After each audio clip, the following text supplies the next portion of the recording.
Hey, what's up, Street Dogs? The Eric from the Eric Street Photography blog. So straight from the place with the fresh fade. So, anyways, one of the ideas that I had for you and I want to share with you is this notion of don't seek to be understood. So, I think one of the biggest problems about life is, a lot of us suffer distress and sadness because we feel like we're not understood by others. So I know I personally felt this way for a long time, is putting out so many things on my blog and sharing things, and I'm generally trying to help other people or trying to help others how I like to be helped myself. And obviously you got a lot of haters and trolls and people questioning my morals and ethics and blah blah. And in the beginning it caused me a lot of distress because I was thinking to myself, wow, I'm putting out so much, I'm trying to help people, but all I am is getting shit for it. But now my attitude is, maybe it's more interesting to strive to not be understood, to be undecipherable is actually more interesting. So for example, I think the reason why we like movie stars and people like Elon Musk and so forth is that they're not easily decipherable and everyone has their own interpretations. And the moment someone becomes very obvious to us and understandable by us, they become very boring, they become very uninteresting. And another thing I learned about in my personal life is people say that they want you a certain way, but when people say what they want and they think they want, it's actually often not the same thing. So it's often a case of miswanting. A lot of people don't know what they want. And it's your job as a creator, as an innovator, a maker, to put out what you think is awesome and cool and dope or what could help other people. And just to be open and share it with other people, because the worst thing that we could do as creators is ask people what they want and give them what they want, because to truly innovate, like Steve Jobs, iPhone, iPad, and so forth, his primary innovation was not trusting innovation, these innovative like focus groups, not asking people what they wanted, rather using his own imagination to create what he thought was awesome and sharing with other people.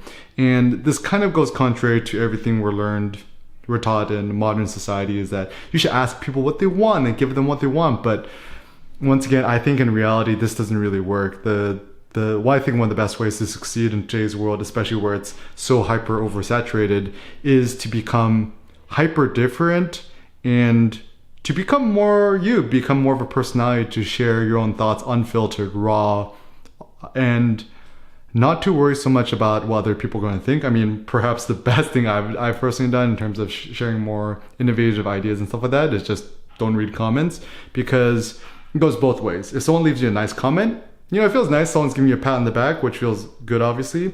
But the downside of that is that you end up placating to people who like you and just constantly creating the same new type of content, which you already know people like. And whereas, people who are hating on you, that obviously puts you in a bad mood.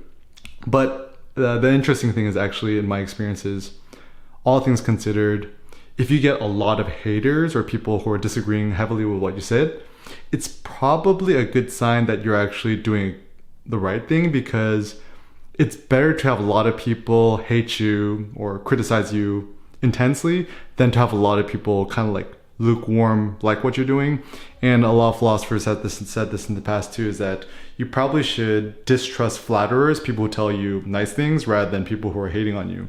And I generally think that when people are essentially commending you or they're hating on you, whatever, essentially it's a reflection of their own personal values and their own morals and ethics. So when you're acting in a way that people are happy and they like it, it's like, wow, you're such a good person, you're so cool, so smart, because you're acting in accordance to the values that I prize. Whereas if you're acting in a way that's not the way that other people like and they might hate on you, it's because you're acting in a way that's contrary to their personal aesthetics or to their personal ethics in terms of how they think a human being should be. So thinking entrepreneurially, thinking photographically, artistically, individually, perhaps let us strive to be misunderstood, and to realize the second we're understood, it's kind of a bad sign. It means that we're boring and we're not maybe innovating enough.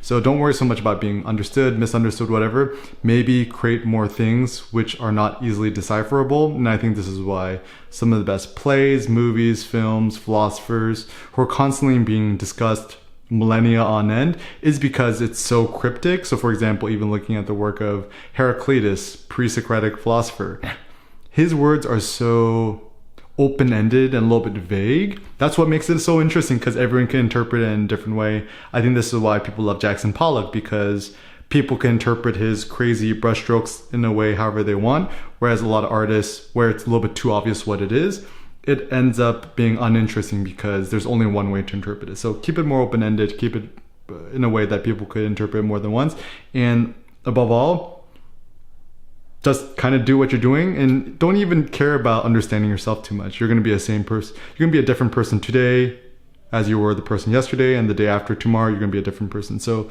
let's embrace change. Let us embrace ambiguity and chaos, and let's continue to thrive together.